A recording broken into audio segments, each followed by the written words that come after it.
Although Arctic winters have always been harsh, the evening the incident occurred was especially merciless. One of the worst winter evenings ever recorded. Icy winds howled across the sky as the temperature dropped to an intolerable -60 degrees Celsius. On its regular trip across the Northern Hemisphere, Flight AA-219, a commercial airliner carrying 150 passengers and crew, was headed across the cold Arctic Circle. The aircraft was built to resist extreme conditions, and its seasoned pilots had flown through storms previously. But things were different this time. The captain of the airplane sent a last transmission to the control tower exactly at 11:47 p.m. Usually calm and steady, his voice cracked with impatience and anguish. "We've hit severe turbulence. Altitude 10,500 meters. Engine 1 and 4 have failed. Requesting emergency." The message was cut off suddenly. After that, silence. Flight AA-219 disappeared off the radar, and the link was lost. The plane seemed to have been sucked whole into the Arctic depths. Within hours, the aviation authorities started a large-scale search. Searching 7 search planes and 3 icebreaker vessels throughout the frozen seas and snow-covered territory for any evidence of wreckage.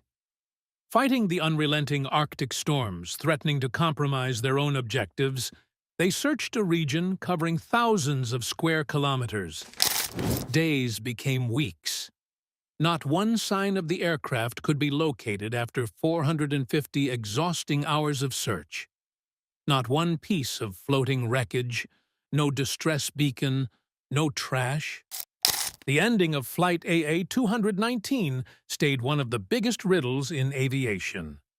Desperate for explanations, families of the missing passengers hung to hope for years.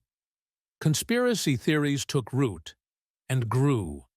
Some thought the aircraft had been taken over and headed for a covert site. Others conjectured that it had become victim to a bizarre meteorological occurrence, one that had completely eliminated any trace of existence. The Arctic carried its secret for 40 years, till, in January 2024, everything changed. Searching the Arctic Circle for temperature variations, a military surveillance satellite came upon an odd metallic form buried far under the ice. Analyzers first thought it was a big geological formation, maybe an iron-rich rock formation. Then, though, the photos were improved. The unusual symmetry of the device and its obvious mechanical construction rocked the scientific community. Arctic Research Institute experts validated what many had long suspected. Flight AA-219 had at last been located. Under over 40 years of ice, the airplane had stayed frozen in time, kept as though locked in a cryogenic hibernation. For those in the aviation business, it was a lifetime discovery. It was a much-needed disclosure for the relatives of the missing passengers. For one man, it marked the end of a lifetime quest. Though only the beginning, the discovery of the airplane trapped under Arctic ice was a breakthrough. One thing was identifying the wreckage, another was getting to it. One of the most hostile environments on Earth, the Arctic Circle's icy tundra, saw temperatures as low as -60 degrees Celsius, and wind as sharp as a razor carving across steel. Extraction of the aircraft calls for hitherto unheard-of degrees of endurance, accuracy, and planning. Dr. James Landon assumed that duty. Landon had devoted his life for 15 years to the Flight AA-219. The matter had grown to be an obsession, something he could not shake. He had examined every unsuccessful search effort, as well as every lead that had turned out to be disappointing. Now, at last, following years of dead ends, he got his opportunity. Landon wasted no time building the best crew available when the satellite pictures verified the location of an airplane under the ice. He understood that only the most top experts could manage a task of this scope. 4 professionals, each leaders in their industry, made up his basic team. Sarah Collins, a 20-year veteran meteorologist with knowledge of extreme weather patterns, including time spent at NASA, investigating Arctic storms.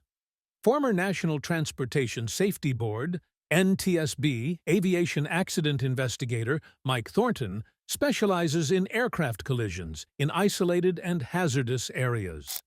Forensic specialist Emily Chen, who had cracked the notorious ice mummy case in Greenland, where a perfectly preserved cadaver from the 1400s had been unearthed, retired Navy SEAL Robert Walsh had conducted more than a dozen clandestine Arctic operations and possessed survival abilities to negotiate the most hostile environments.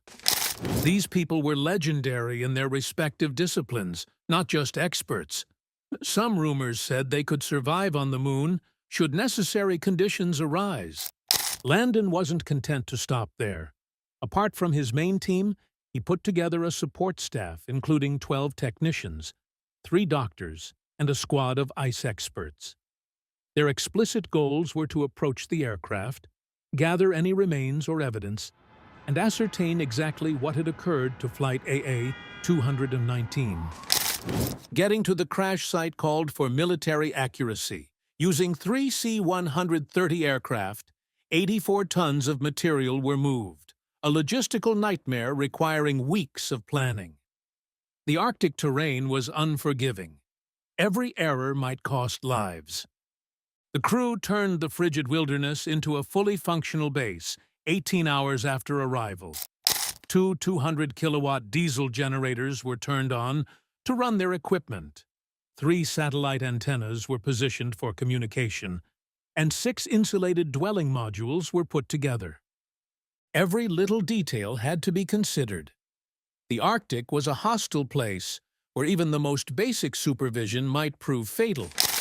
Every metal component was subjected to cold seep testing to discover if their equipment could survive the realm of eternal ice. Landon surveyed the operation from the outskirts of the camp.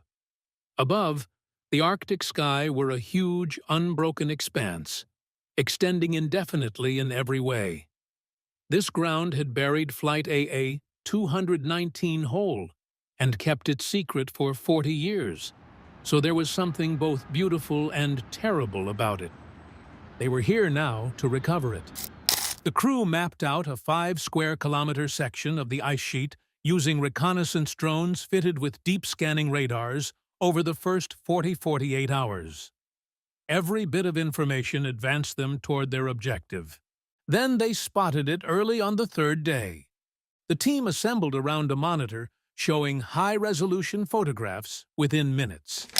The screen displayed a metallic construction buried deep under the ice, an aircraft fuselage clearly recognizable in form. The camp burst into well-regulated chaos. Scientists, engineers, and technicians hurried to their places. They had been waiting for this, the moment. The ground team arrived at the appointed location by midday. The first piece of wreckage became clear as they got closer, the plane's tail jutting from the ice at a 40-degree inclination. There was silence over the group. Not one had seen this aircraft 40 years ago. These days, it was actual, physical. Radar scans showed that the fuselage went far deeper than expected, 27 meters into the ice. Extraction of it would be an engineering wonder beyond anything else tried. Although it was a breakthrough when the tail of the aircraft was found, it was only the start of a deliberate, fierce battle against the weather.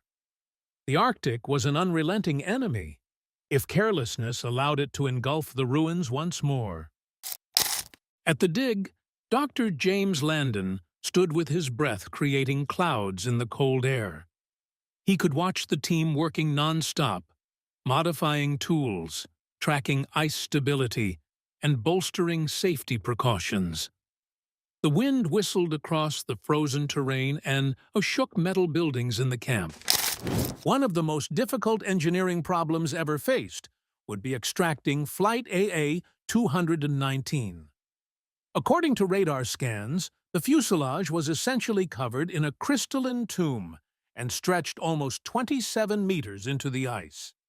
Eliminating it would call for pure human endurance, exquisite accuracy, and modern technology. The team brought in an advanced piece of technology meant for massive ice extraction, the TS-4000, a specialized controlled thawing device. 20 thermal components arranged deliberately around the spot allowed this device to melt the ice 3 millimeters each hour. Every 15 minutes, a computer recalculated the strain on the ice, changing pressure points and temperature to stop structural collapse. 8 hydraulic supports strengthened the ice barriers, keeping everything in place as the dig went on. Over the first 6 hours, the system ran perfectly. Deep under the ice, the heat progressively revealed more of the body of the airplane. Then, without warning, the camp echoed with a great thundering crack. Each team member stopped exactly. The realization sent chills down their spines. The Arctic scene was not a mass of unbroken ice. Underneath the surface were secret air pockets, moving glaciers, and unstable constructions prone to collapse right away. Every movement required deliberate calculation. A mistake move, a misplaced piece of equipment, or even a little temperature change could lead to a catastrophe.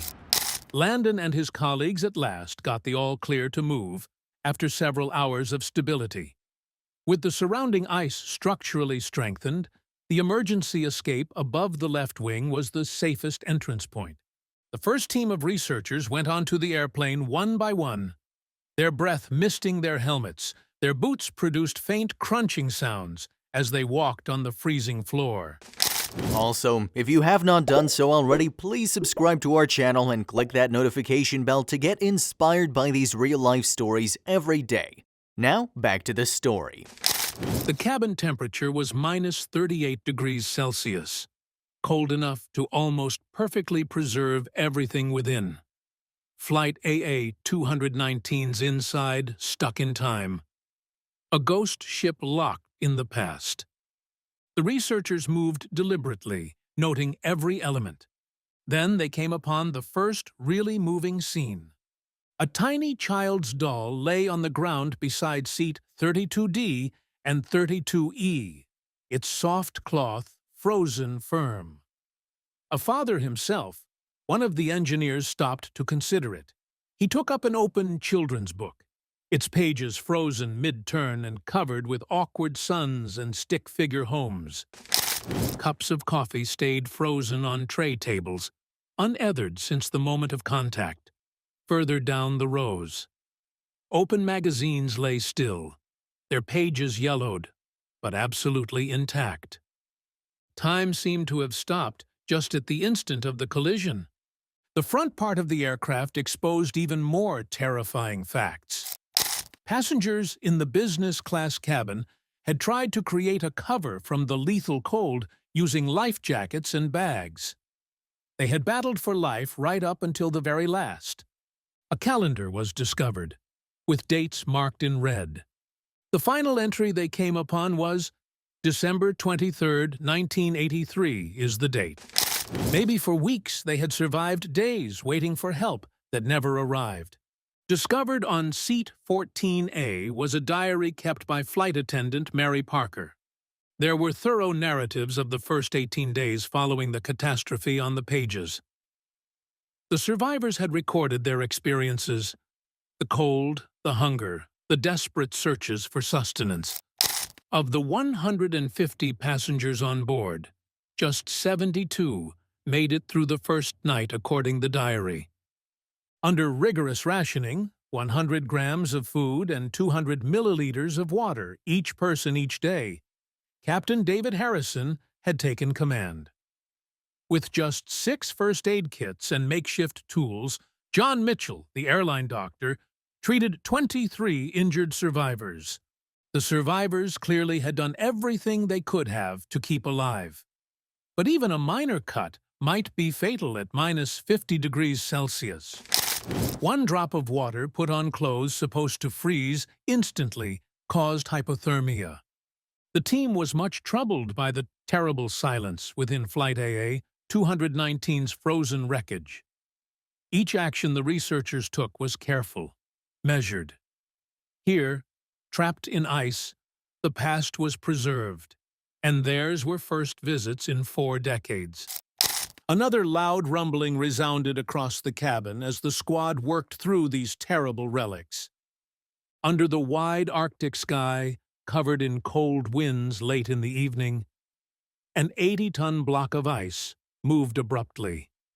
The sound was thunderous, a bone-rattling crack cutting the stillness like a gunshot. The frozen ground under the rescue crew shook fiercely in a few seconds, breaking into jagged fragments. Startled, one of the rescuers lost his footing and almost dropped into the yawning chasm. Over the groaning ice, his frantic call was hardly audible. Hands flew out, clinging to the hood of his coat, dragging him back from the brink of oblivion just as he started to slide into the crevasse. But the risk was far from gone. Now 6 crew members were caught, sandwiched between the great emptiness beyond and high, unstable ice cliffs. Knowing that even the smallest trip could send them crashing down into the abyss below, every breath created phantom plumes in the cold air as they battled to regain their balance. Then something extraordinary occurred. Not far from the tumult, the mother polar bear, who had been observing them for days, get to her feet. She pushed her cubs in the other way right away to get them away from the people. Her path left behind was clear and steady as she vanished into the Arctic mist, as if some ancient instinct drove her to provide a road for the trapped squad.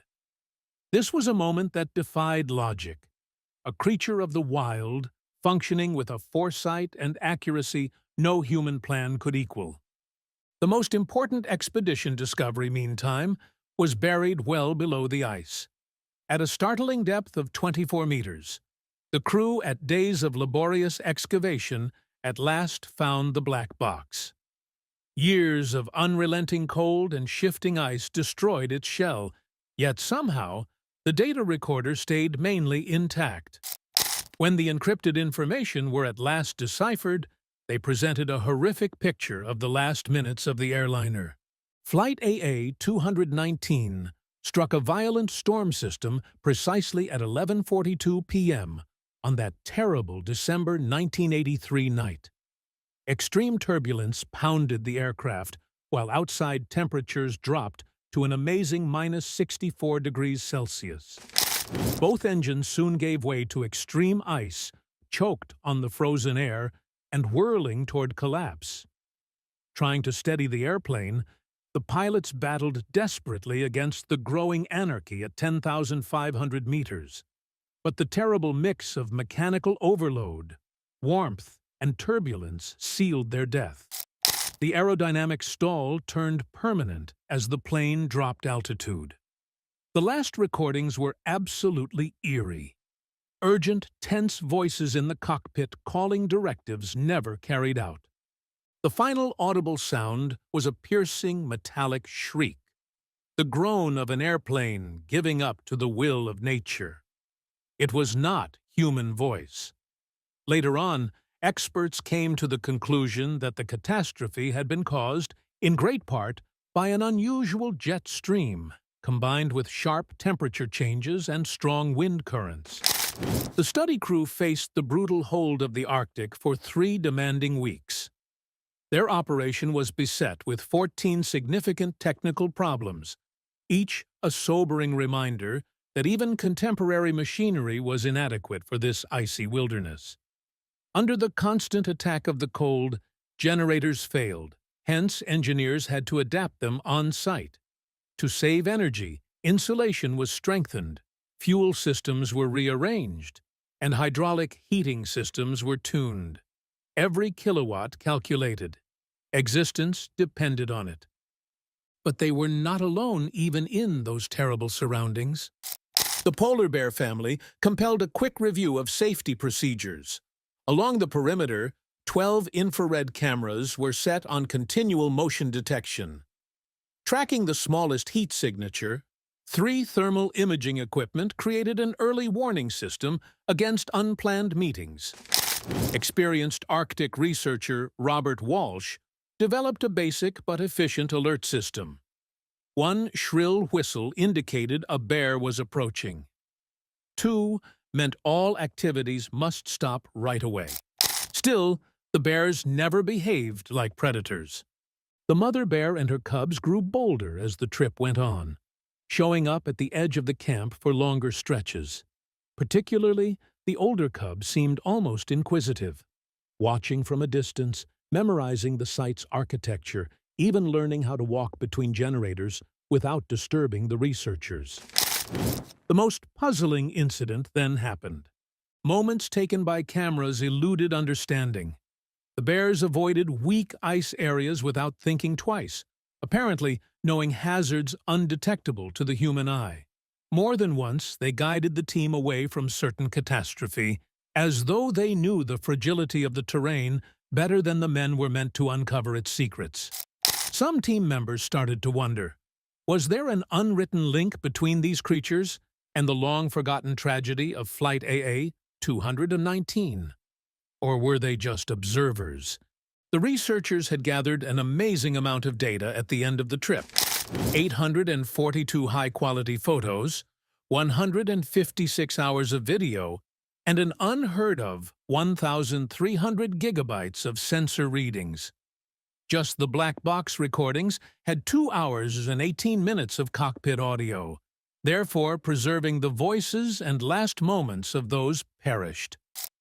Diaries, watches, bits of letters, personal items of the passengers were meticulously arranged and sealed in 24 specialized containers, each one a time capsule preserving echoes of life snatched away.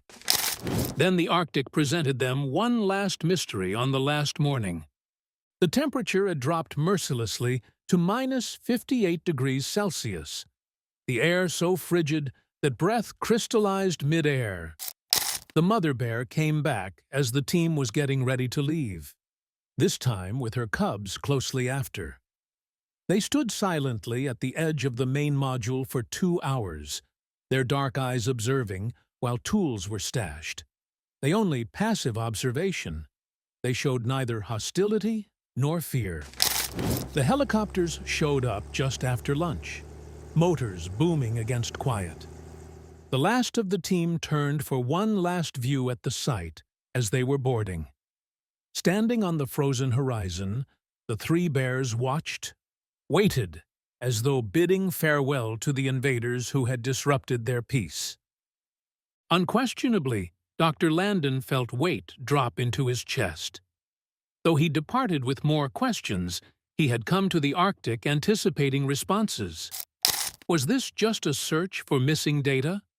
Or had they unwittingly entered something far older, an ancient, silent drama performed on the ice for millennia? Finding Flight AA 219 permanently altered aviation safety.